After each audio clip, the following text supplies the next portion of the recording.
Boa tarde, meus irmãos e minhas irmãs.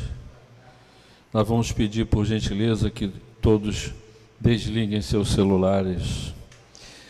Nós vamos ler uma página do livro Fonte Viva, psicografado por Francisco Cândido Xavier, ditado pelo Espírito Emmanuel. A lição que nós escolhemos hoje é a lição intitulada Natal. Glória a Deus nas alturas, paz na terra, boa vontade para com os homens. Retirado do Evangelho de Lucas, capítulo 2, versículo 14. As legiões angélicas, junto à manjedoura, anunciando o grande renovador, não apresentaram qualquer palavra de violência. Glória a Deus no universo divino, paz na terra, boa vontade para com os homens. O Pai Supremo, legando a nova era de segurança e tranquilidade ao mundo, não declarava o embaixador celeste investido de poderes para ferir ou destruir.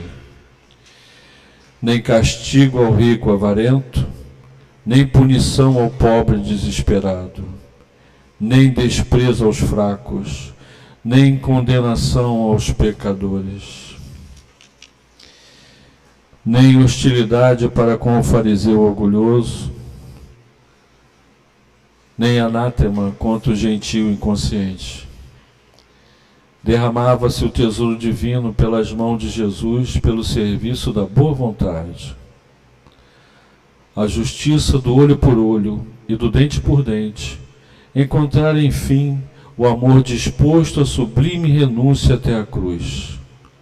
Homens e animais, assombrados ante a luz nascente na estrebaria, assinalaram júbilo inexprimível. Daquele inovidável momento em diante, a terra se renovaria. O algoz seria digno de piedade. O inimigo converter-se-ia em irmão transviado. O criminoso passaria a condição de doente. E em Roma, o povo gradativamente extinguiria a matança nos circos. Em Sidom, os escravos deixariam de ter os olhos vazados pela crueldade dos senhores. Em Jerusalém, os enfermos não mais seriam relegados ao abandono nos vales da imundície. Jesus trazia consigo a mensagem da verdadeira fraternidade e, revelando-a, transitou vitorioso ao berço de palha, ao madeiro sanguinolento. Irmão, que ouves no Natal os ecos suaves do cântico milagroso dos anjos, recorda que o Mestre veio até nós para que nos amemos uns aos outros. Natal, boa vontade, boa nova. Estendamos a simpatia para com todos e comecemos a viver realmente com Jesus sob os esplendores de um novo dia. Vamos orar, meus irmãos. Pai eterno, Senhor Jesus, guia espiritual e governador do nosso orbe, aqui nos encontramos, Senhor, filiados ao Teu Evangelho e ao Consolador prometido na forma do Espiritismo, Senhor. Te pedimos, Jesus, nesse momento, nesse dia, em que o calendário humano comemora o Teu encarne entre os homens, rogamos, Senhor, que em todos os dias do ano, o Teu reencarne e a Tua mensagem seja lembrada por cada um de nós, encarnados e desencarnados. Senhor Jesus, pedimos pelo nosso irmão Guilherme Kremer, que vai fazer o uso da palavra e nos trazer, Senhor, as mensagens à luz do Consolador prometido, Senhor. Para Ele e para todos nós, as nossas melhores vibrações, Senhor. Fica conosco hoje, agora e todo sempre. Meus irmãos, vamos passar a palavra ao nosso irmão Guilherme, que nos falará sobre o Evangelho de Jesus e o Natal. É isso, Guilherme? Pode ser.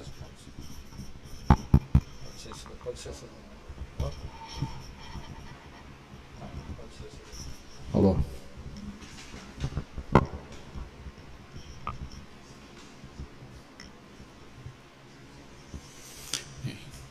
Amigas e amigos do Grupo Espírita André Luiz, aqueles outros que estão acompanhando via internet, muita paz e muita alegria pela oportunidade que nos é renovada de nos encontrarmos reunidos em nome de Jesus, lembrando que a humanidade se reúne com os mais diversos fins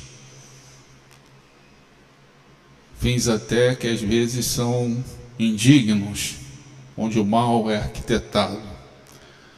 Quantas reuniões fazemos também pessoalmente, mas quando nos reunimos em nome de Jesus, podemos nos considerar bem-aventurados. Em especial no dia de hoje, como nosso irmão colocou durante a sua prece, o dia em que a humanidade reverencia o nascimento de Jesus. O Natal, que é na essência a maior festa da cristandade, desde o século IV, quando o cristianismo se tornou religião oficial do Império Romano, isso por volta aí do ano 379, 380.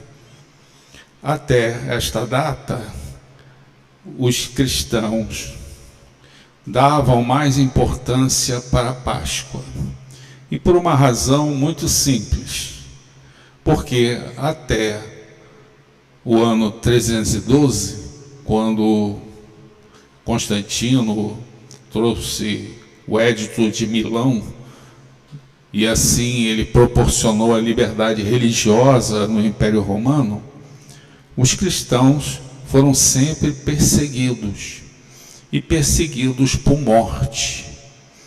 Então, para aqueles que estavam sempre com o risco de morte, a Páscoa era a festa a ser significada, porque na Páscoa nós reverenciamos a vitória da vida sobre a morte.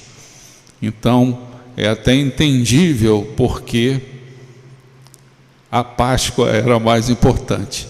De qualquer maneira, a partir do século IV, se tornou o Natal escolhido pela humanidade a partir de dezembro, 25 de dezembro, num mês até que eventualmente sabemos que Jesus não deve ter nascido nesse mês, porque quando lemos nos evangelhos, lá está relatado, como na nossa página de abertura, que os pastores estavam nos campos. Portanto, em dezembro, lá na Palestina, é um inverno muito forte. Então, no inverno não teríamos pastores nos campos. Fico até a refletir, porque até na literatura espírita não nos é nos é apresentado ou revelado quando Jesus teria nascido. Emmanuel não revelou, e outros espíritos de igual sabedoria não apresentaram essa data. Ela continua sendo um mistério, embora Emmanuel até tenha revelado o ano da morte de Jesus, Lá no livro Há 2000 anos, lemos, corria o ano 33. E é interessante que a maioria dos estudiosos, teólogos, e ao longo do tempo, sempre consideraram a crucificação de Jesus, ou a sua morte, no ano 30. E o nosso humano cravou lá no ano 33. Por essa razão, até utilizamos também essa cronologia. Mas a data do nascimento de Jesus continua um mistério. E entendemos que ele sabe certamente quando isto aconteceu. E por que manter e continuar com esse mistério?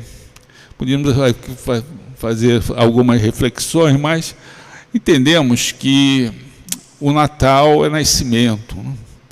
E cada um de nós tem uma data especial para o nascimento de Jesus nos nossos corações. Isto é o Natal de cada um. E nós temos essa data particular, nossa. Então entendemos que a espiritualidade prefere manter com essa visão, lembrando sempre que o Natal se refere ao nascimento de Jesus sempre em nossos corações e não uma reverência externa ou alguma outra questão mais relacionada aos aspectos mundanos das tradições que foram incorporadas, porque desde o século IV essa festividade vem recebendo uma série de tradições incorporadas, como, por exemplo, Papai Noel, bem antigo. Diz as tradições que ele teria sido, Papai Noel teria sido inspirado pelo um bispo, né, que viveu aí no século III, no século IV, numa cidade turca de Mira, bispo Nicolau. Depois veio o presépio, mais recente, com uma influência de Francisco de Assis. De qualquer maneira, são grandes tradições. Hoje pensamos até que o Natal é mais relacionado a Papai Noel do que verdadeiramente a Jesus. As crianças pulam de alegria vendo Papai Noel. Não sei se elas pulariam de alegria vendo Jesus chegar, né? Com certeza, porque já está no nosso inconsciente coletivo, né, ao longo dos séculos, essa figura que é preponderante no Natal. Embora essas tradições incorporadas, muitas vezes com um viés comercial, o Natal continua sendo aquele momento onde a psicosfera da humanidade ela é renovada, porque prevalece o espírito de fraternidade. Lembrando que no primeiro Natal, quando a esfera crística do planeta se aproximou do planeta, houve algo inusitado. O mundo ficou em paz, embora com a dominação romana. Nesse período aconteceu o que os historiadores identificam como a Pax Romana. O mundo estava em paz, embora sob o guante da dominação romana, sem lutas. E eles não identificam a relação desse período de paz com a chegada de Jesus, da aproximação dessa esfera crística. O nosso irmão X, no livro Boa Nova, ele faz um comentário até muito assim, interessante, falando do imperador romano na época, que era Augusto. Augusto, nas festividades e no circo, ele ficava observando o povo e notava uma alegria no povo. E ficava a se questionar, o que eu fiz para o povo ficar tão alegre assim? Eu não fiz nada, aliás, devo ter feito tudo para deixá-los até mais entristecidos. De qualquer maneira, esse povo estava feliz, alegre. E o próprio imperador ficava refletindo, o que está causando essa alegria? Certamente não devo ser eu. E essa mesma ambiência, a cada Natal, evidentemente, se repete, se renova, aliviando a nossa psicosfera, que sabemos ser bastante atormentada, em especial no período que estamos a viver, no período de transição planetária, com uma série de ocorrências difíceis, né, como a pandemia, como conversávamos aqui antes do início dos trabalhos. A pandemia é de inspiração, é a ação de Deus, né? Mas nós também temos uma guerra, que é a ação do homem, né? A guerra é a ação humana. A pandemia ocorreu por intervenção divina, certamente aí temos as suas causas, são momentos de transição planetária. Então, o Natal faz com que a nossa psicosfera se renove, o que é bastante importante. E esse espírito não esmaeceu por causa da grande figura e a presença de Jesus. Porque ninguém jamais foi como ele, homem algum em qualquer parte do globo, em qualquer época, alcançou as culminâncias espirituais alcançadas por Jesus.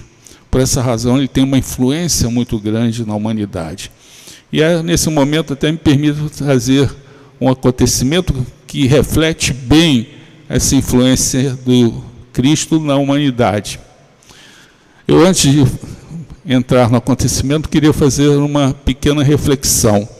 Se eu perguntasse para algum de vocês, ou me perguntasse mesmo, o que eu fiz terça-feira da semana passada, eu não saberia.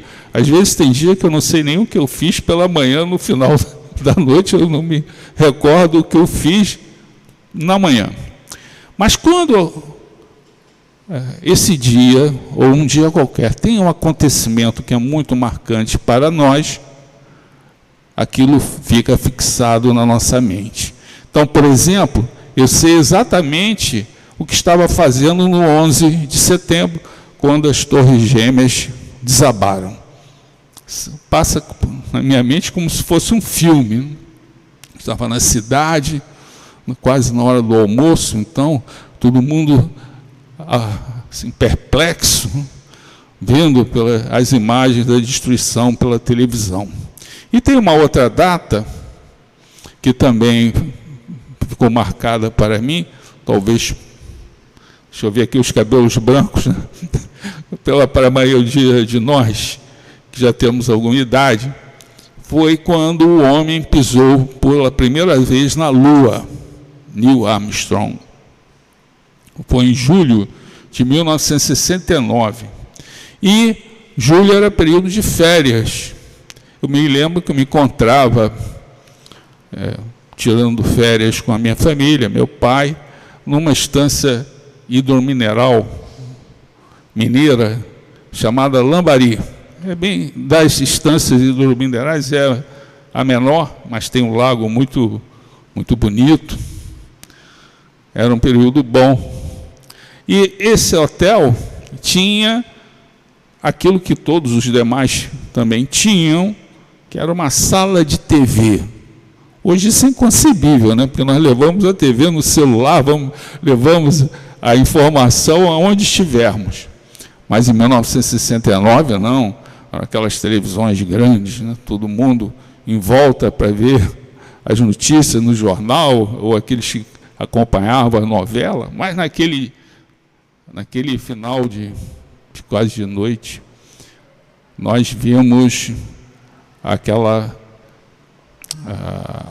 a lunissagem e depois também o primeiro passo dado pelo Neil Armstrong, né, na Lua.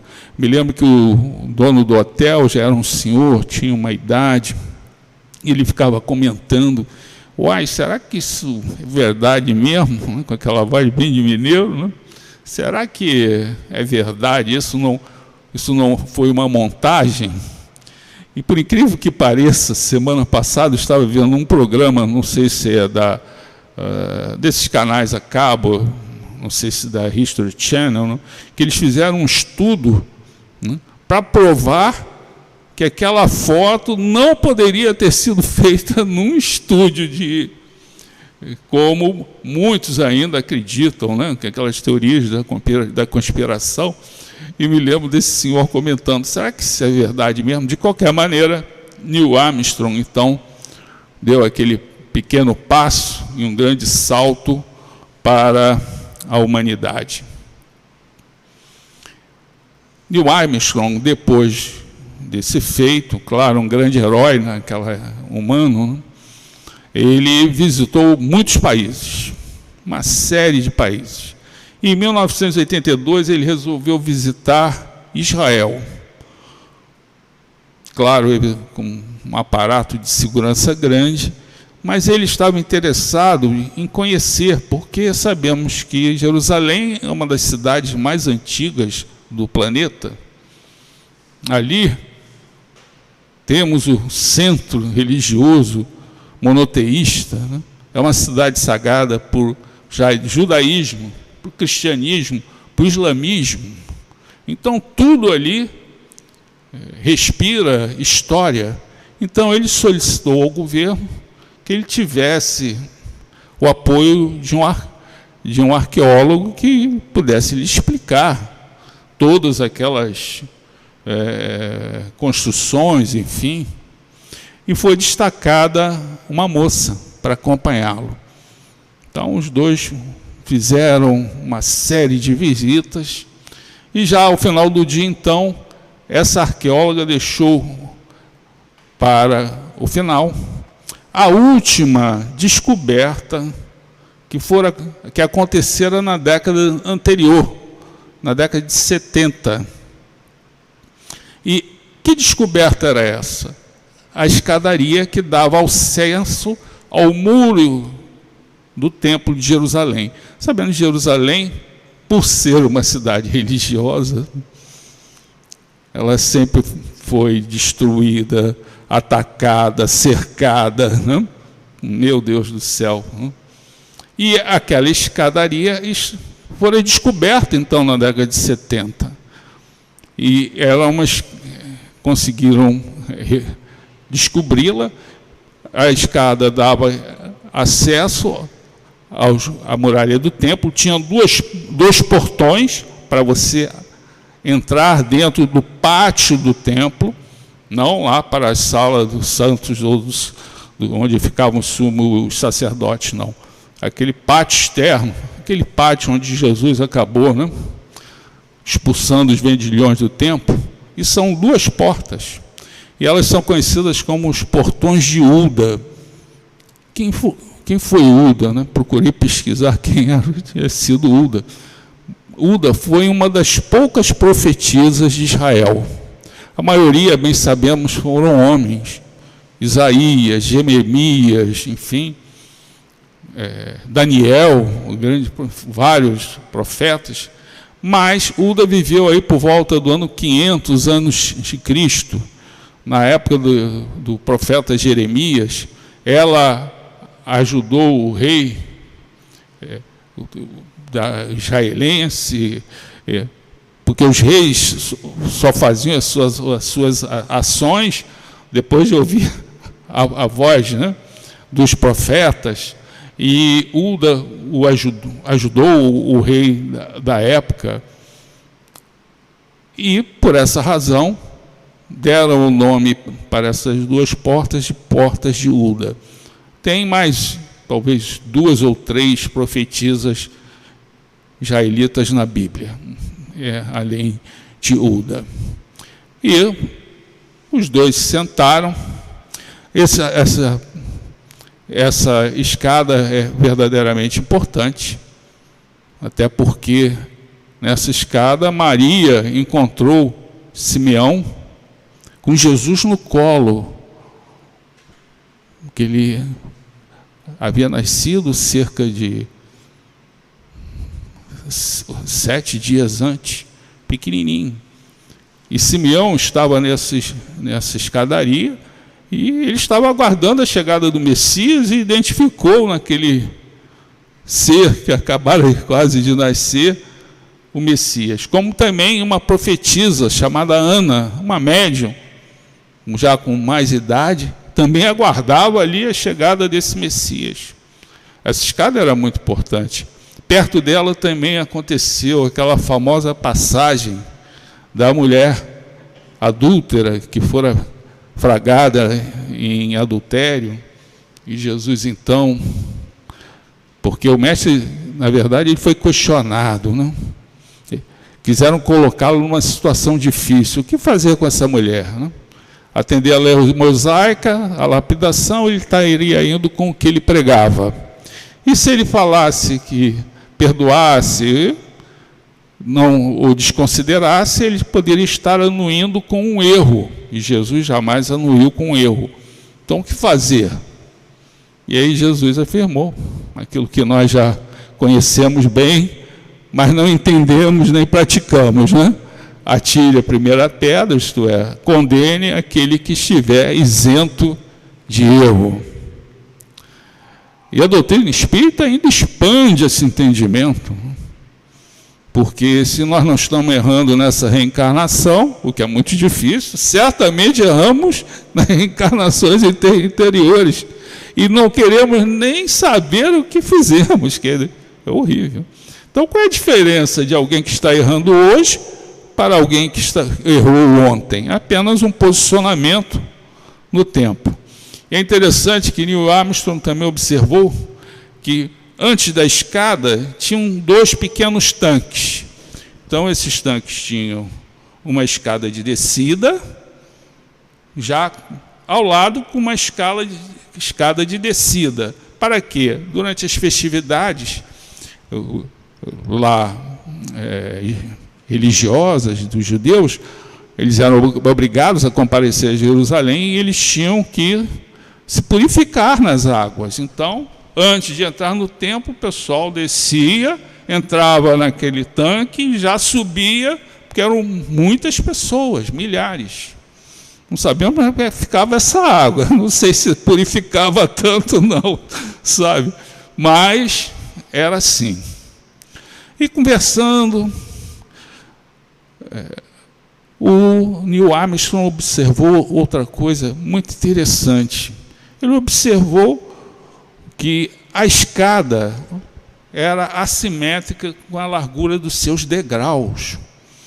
Nossa escada aqui tem todos os degraus, tem que ter a mesma altura e a mesma largura, até para ter uma segurança. Ele estranhou isso. A primeira escada que ele via com degraus de largura diferente, por exemplo, 60, 70 centímetros, 40 centímetros. 60, 70, 40. Né? Então, era alternado. E aí, será que o arquiteto da época errou feio assim? E perguntou para a arqueóloga. E ela colocou, então, que havia uma intencionalidade naquilo. E a intencionalidade era essa. Esse formato, ou essa concepção dessa escada, obrigava a quem entrasse no templo, o fizesse com a sua cabeça voltada para baixo, numa atitude de reverência, porque estaria entrando num local sagrado. Porque se a escada fosse normal, as pessoas iriam entrar falando da vida, aquela como nós, né? Iam ficar falando das coisas da vida, né? Blá, blá, criticando. Né? Mas quando você adentra o local sagrado, você tem que ter essa postura de reverência. Paulo afirmava o seguinte: tudo que foi escrito o foi para nosso ensinamento. Reparem, algo tão antigo. Então, quando adentrarmos aqui nesta casa, que é um templo sagrado também, devemos fazer uma oração, para que possamos adentrá-la, né, na nossa melhor condição. Isso era a tradição dos antigos, gritando para nós. Às vezes entramos aqui falando, né, os mais diferentes casos.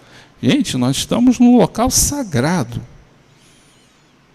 Temos que ter a reverência.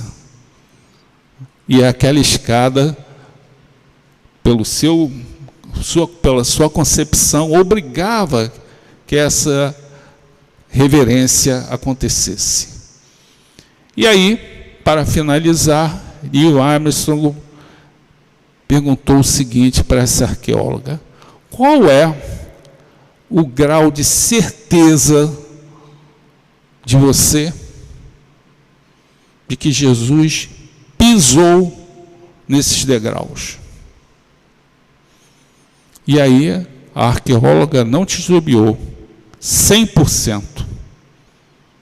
E aí ele notou que aquele homem, com equilíbrio emocional total, porque você ia à Lua numa cápsula mínima, o requisito primeiro que você deve ter é o quê? Equilíbrio emocional. Eu não conseguiria ficar ali nem 10 minutos, nem que a cápsula estivesse aqui dentro. Imagine a caminho. Nós sabemos o que aconteceu com a Apolo posterior, que teve um problema, eles tiveram que voltar. E ela notou que aquele homem ficou abalado, ficou com seus olhos emudecidos. E aí, como eles já tinham uma amizade, ela lhe perguntou: está acontecendo alguma coisa? E Neil Armstrong, então, com todo o seu equilíbrio emocional, afirmou o seguinte: olha, eu estou mais emocionado pisando aqui nessa escada do que pelo momento em que pisei por primeira vez na Lua. Então, esse acontecimento mostra-nos, né, a ascendência, né, de Jesus sobre a humanidade, que foi total, tanto que no século VI, a sua cronologia, isto é, a cronologia da humanidade, foi dividida em antes de Cristo e depois de Cristo. Sabemos que a sua mensagem recebeu as maiores agressões que vocês possam imaginar. Inquisição, cruzada, mas apesar de tudo ela prossegue com o mesmo aroma, né, evangélico da primeira hora. Sentimos esse aroma nos estudos que fazemos nesta casa. No final do século XVIII, quando a Bíblia deixou de ser ou ter a verdade, porque tinha que passar pelo crivo da razão, vários e vários pesquisadores começaram a estudar Jesus. Mas como um homem com todas as dificuldades, era um homem pobre, vivendo numa região subalterna no Império Romano, na Palestina, com auxiliares simples e humildes, 12 homens, a maioria deles pescadores, não tendo local onde pregar, a sinagoga ali era vedada, e tendo 2 anos e meio para trazer a sua mensagem. 2 anos e meio, gente. Para mim, o que mais se aproxima de Jesus é Kardec, né?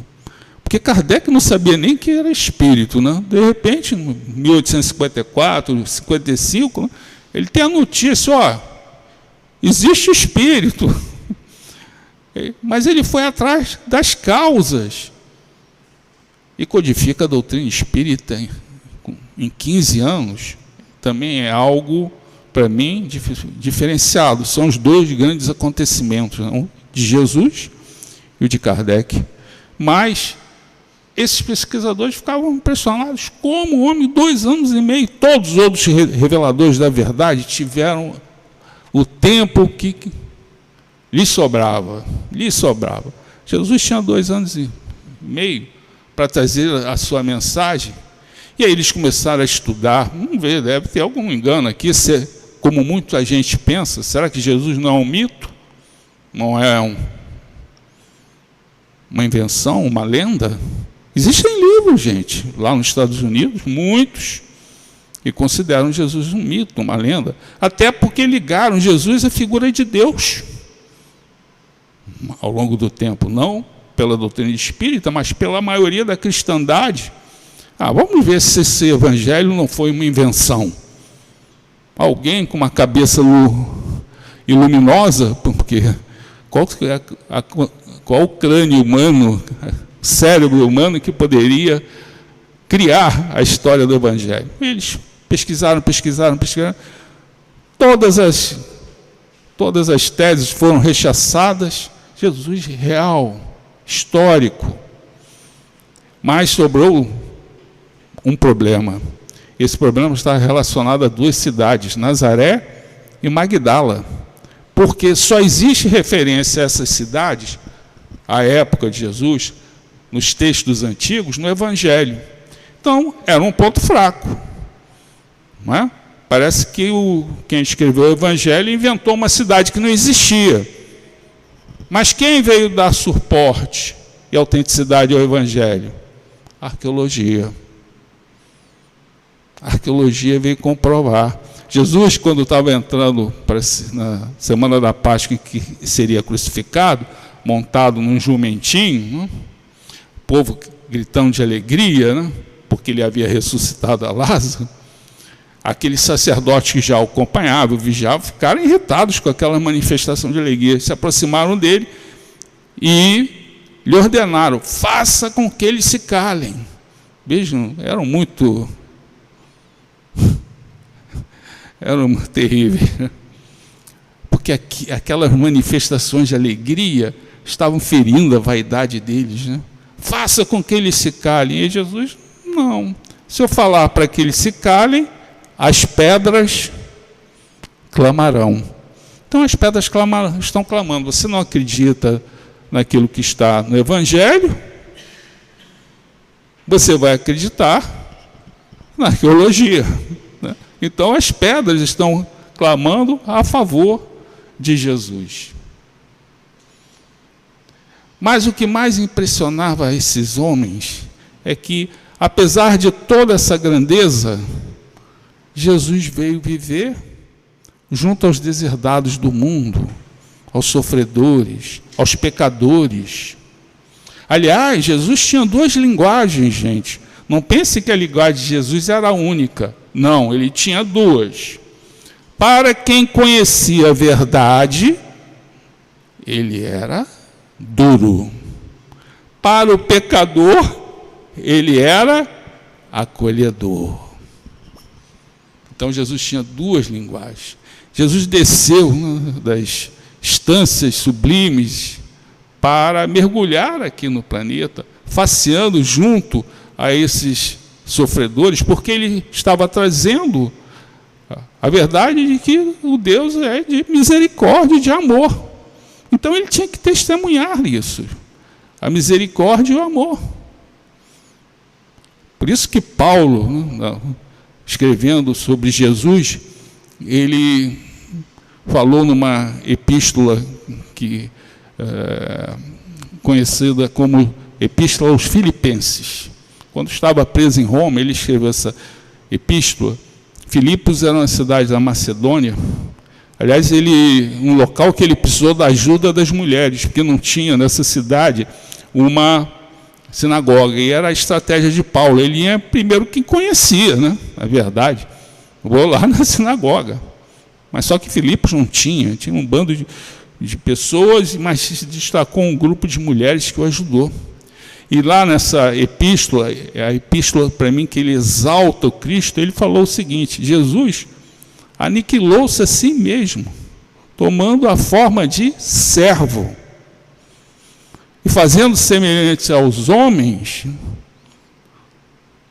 também se humilhou até a sua morte, sendo obediente até a sua morte, e morte de cruz. Por isso Deus o exaltou e lhe deu um nome acima de todos os nomes, para que diante do seu nome se dobrem todos os joelhos, nos céus, na terra e até debaixo da terra. E, evidentemente, nessa condição, o que sobressai também e surpreende esses historiadores é o nascimento de Jesus, que na verdade é uma obra-prima que foi apresentada por Lucas. Evidentemente que Mateus falou sobre o nascimento, mas Lucas esteve com Maria, esteve com Paulo. Já li até que Paulo pretendia escrever um evangelho, mas ele estava totalmente ligado aos problemas da cristandade que se formasse, com as suas igrejas, né? E provavelmente deve ter sido por orientação de Paulo que Lucas escreveu o seu evangelho, evidentemente naqueles momentos em que eles estavam com Maria, lá na cidade de Éfeso. Sabemos que esse nascimento tem como característica a sua humildade. Quando abrimos o evangelho, vemos que o nascimento de Jesus está ligado intrinsecamente ao evangelho, ao nascimento de outro ser que lhe foi precursor, que foi João Batista. O Elias, reencarnado, Elias viveu por volta do ano 800 a.C., e todas as profecias falavam que ele seria o precursor, viria precedendo a atividade do Messias. E quem abriu o Velho Testamento, lá no livro de Malaquias, na última frase do Velho Testamento, está escrito: eis que enviarei Elias antes do dia do Senhor. Aí passou-se 400 anos. As vozes do céu se calaram, mas, para transcorrer desses 400 anos, veio o nascimento de João Batista, que se deu de uma forma bastante próxima ou parecida com a de Jesus, porque o pai de João Batista era um sacerdote, Zacarias, casado com Isabel, que era prima de Maria. Só que Zacarias tinha um problema. Eles e a sua esposa, eles tinham idade avançada e não tinham filhos, e isso na cultura judaica era muito ruim. Eles provavelmente deviam ser preconceituados, porque eles tinham ideia apenas da expiação, não da aprovação. Se você tinha algum problema grave, né? É leproso, você tinha dois problemas, né? Tinha a lepra e vinha o preconceito. É um espírito impuro que está pagando, isso é expiação. E ele sentia isso. Portanto, provavelmente num dia aí, provavelmente no ano 5 ou 6 antes de Cristo, ele foi para o templo de Jerusalém, porque Jesus não nasceu no primeiro século, bem sabemos, quando foi solicitado a definição da cronologia humana, a pessoa que o fez de maneira errada. Foi um monge chamado Dionísio. Ele fez a maior confusão, né? Então, para ele,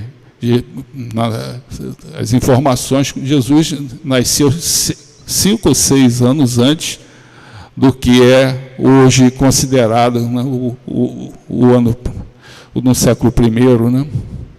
Então, foi essa confusão. Mas, de qualquer maneira, assim, considerando 5, 6 anos, lá vai Zacarias para o templo, porque ele fazia parte de um daqueles 7.000 sacerdotes que atuavam nas atividades do templo de Jerusalém. Eram divididos em turmas, e eram vários tipos de trabalhos e atividades. Como nós, os voluntários aqui no André Luiz, tem todos os tipos de voluntário, né? No templo é a mesma coisa, mas tinha vamos dizer assim, uma ação ou uma atividade que era tão boa que era definida por sorteio. Era a renovação do braseiro, né, na sala na sala dos santos, onde havia também o candelabro de 7 velas, enfim, tinha que renovar aquele braseiro. Depois tem a sala Santo dos Santos, onde só o sumo sacerdote entrava. E nesse dia ele foi sorteado. Ele foi sorteado.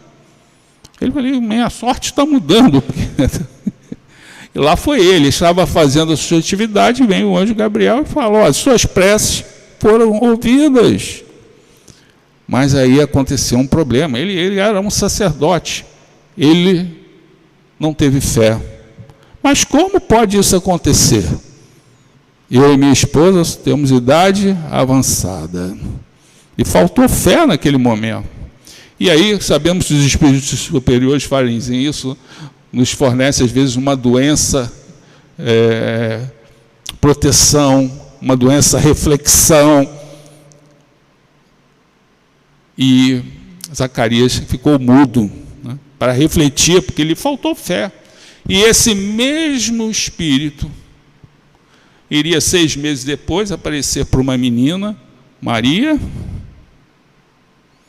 que teve um posicionamento totalmente diferente. Você vai ter um filho, que vai ser o Messias.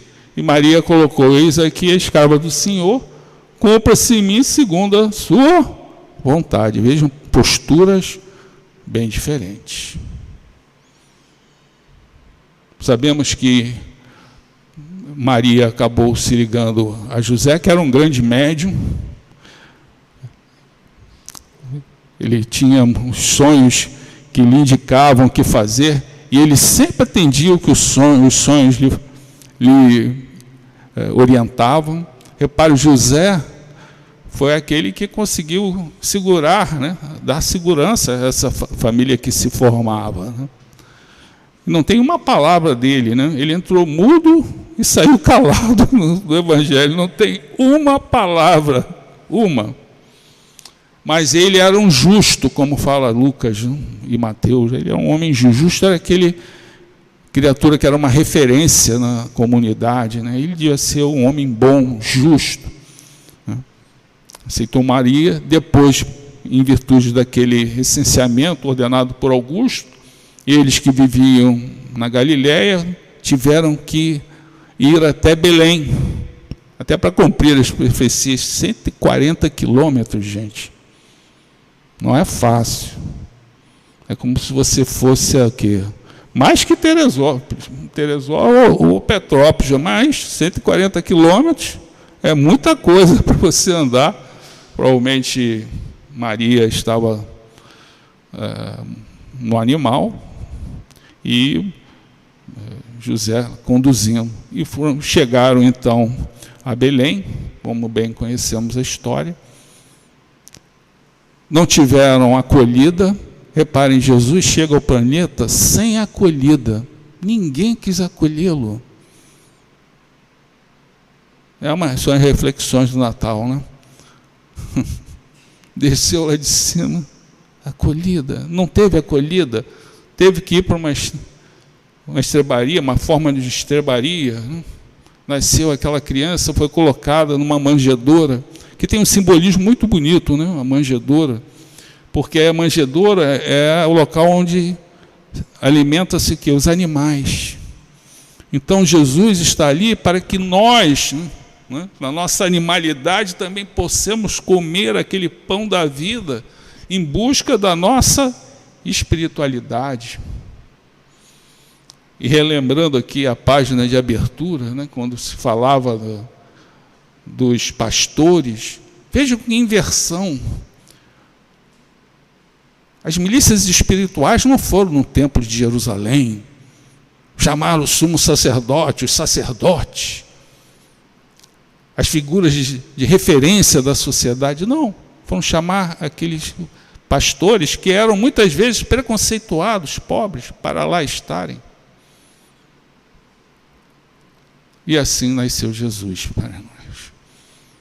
Colocamos aqui aquela passagem, né, que Maria teve que levá-lo, né, naquela famosa escada onde tem os portões de Uda. Eles ainda permaneceram um tempo lá em Belém, né, até receberem a visita dos chamados Reis Magos, né, cujos restos se encontram, segundo as tradições, lá na Catedral de Colônia, na Alemanha. E eu fico refletindo, né, por que esses Reis Magos? Porque iria acontecer aquela ação daquele translocado de Herodes o Grande, que queria matar Jesus. E, através do sonho, foi informado a José: meu amigo, vá para o Egito. Gente, era para ir para o Egito. Eles eram pobres. E o que esses homens levaram até José e Maria? Incenso, mirra e ouro, né? Substâncias valorosas, dando-lhes recursos para que eles pudessem fugir e irem até até o Egito. Então, no dia que nós reverenciamos o Natal, com muita alegria, sabemos que Jesus desceu até nós, está na hora de nós também irmos em sua direção. Ele nos fez esse convite: vinde a mim todos vós que estáis cansados, sobrecarregados, que eu vos aliviarei, e aprendei comigo que sou brando e humilde de coração, e alcançareis descanso para vossas almas. Lembrando sempre que esse convite é um processo com dois momentos, né? É o alívio e o descanso. O alívio é uma coisa, o descanso é outra. Quando nós chegamos aqui, nós sentimos alívio. Ai, meu Deus, vamos sempre sentir alívio quando aqui chegarmos. Mas encontramos descanso para as nossas almas, dos nossos problemas interiores, das nossas incertezas, nossos erros? Não. Temos que aprender com Jesus, que é brando e humilde. Aprender é isso que estamos fazendo aqui. Temos que estudar para nos tornarmos brando e humildes de coração. E Jesus ainda, ao final, nos trouxe assim o porquê de atender esse convite. Porque ele desceu, agora nós temos que subir. Porque o meu fardo é leve e o meu jugo é suave. O jugo é a lei do amor, né, que Jesus nos trouxe. Temos apenas que amar. E o fardo leve, eu gosto muito desse fardo leve, né? Porque eu nunca encontrei ninguém afirmando que seu fardo fosse leve, né? Todo mundo reclama do seu fardo. E o nosso, e o de Jesus é leve. Então nós temos que trocar de fardo. Trocar o nosso pelo de Jesus. E qual é o fardo leve de Jesus? É o próximo. Sempre que eu ajudo o próximo, eu me sinto leve. Então, eram essas reflexões que nós tínhamos a fazer. Agradecer de coração esse momento, onde aqui estamos nessa casa, lembrando sempre a reverência que devemos a essa casa. Isso aqui para nós é como se fosse um templo, e para nós é uma grande oportunidade. Então, bom Natal para todos, e que possamos também entrar o ano com muita paz e saúde, né? Obrigado.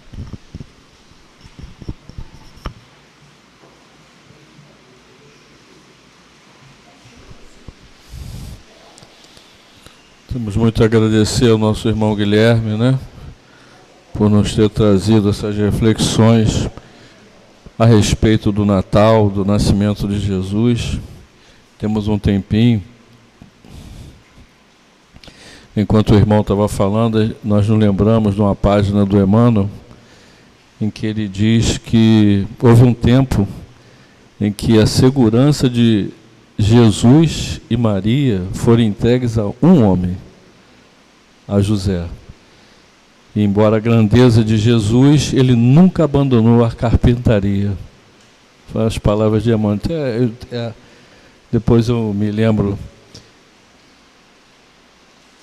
meus irmãos e irmãs, vamos fazer agora alguns informes, não é? E vamos comunicar sobre as nossas reuniões. Às quintas-feiras, nós temos umas reuniões iguais a essa, que acontece às 3 horas da tarde e às 20 horas. E aos domingos, essa reunião, que acontece sempre às 16 horas. Aos sábados, nós temos a nossa juventude espírita Abel Gomes, que se inicia sempre às 15 horas. E domingo pela manhã, a nossa escola espírita de Evangelho Gamaliel.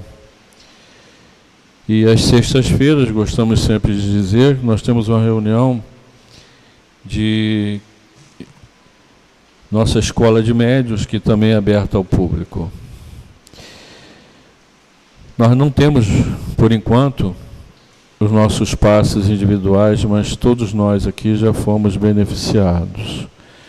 Gostamos de lembrar também e agradecer a todos aqueles que cooperam conosco através da doação de mantimentos, né, não perecíveis, que nós chamamos na nossa campanha do quilo.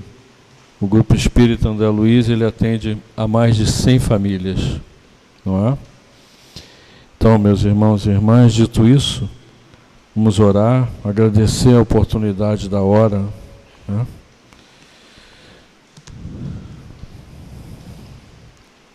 Senhor Jesus.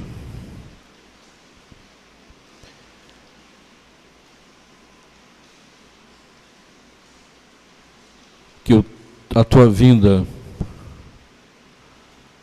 à casa dos homens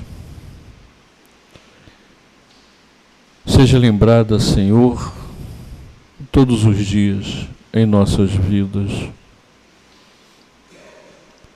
para que possamos, Senhor, atendendo ao teu chamado,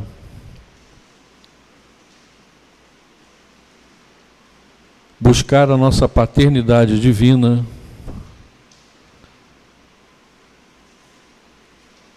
através do amor ao próximo, Senhor, observando o próximo como o nosso irmão e a humanidade como a nossa família. Dai-nos força, Senhor.